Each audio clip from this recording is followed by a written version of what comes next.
ٹک talk star Hareem Shah نے کہا ہے کہ ایک تقریب کے دوران انہیں مقامی افراد کی جانب سے ہراسانی کا نشانہ بنایا گیا۔ مزید آگے بڑھنے سے پہلے اگر آپ نے ہمارا چینل سبسکرائب نہیں کیا تو ضرور سبسکرائب کریں۔ حریم شاہ نے ٹویٹر پر ایک ویڈیو شیئر کی ہے اور خود کو ہراساں کرنے والے افراد کو شرم سے عاری قرار دیتے ہوئے کہا کہ کیسے کیسے بے شرم لوگ ہیں اس دنیا میں۔ اس کے ساتھ ہی انہوں نے می ٹو کا ہیش ٹیگ بھی استعمال کیا۔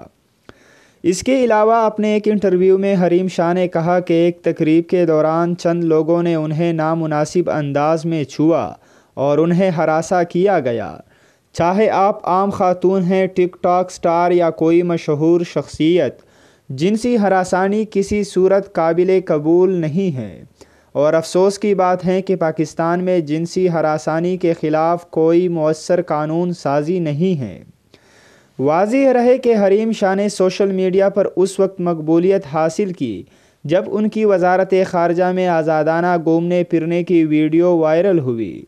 بعد ازاں ان کی ایک نون لیگی وزیر کے ساتھ بھی رقص کی ویڈیو وائرل ہوئی تھی۔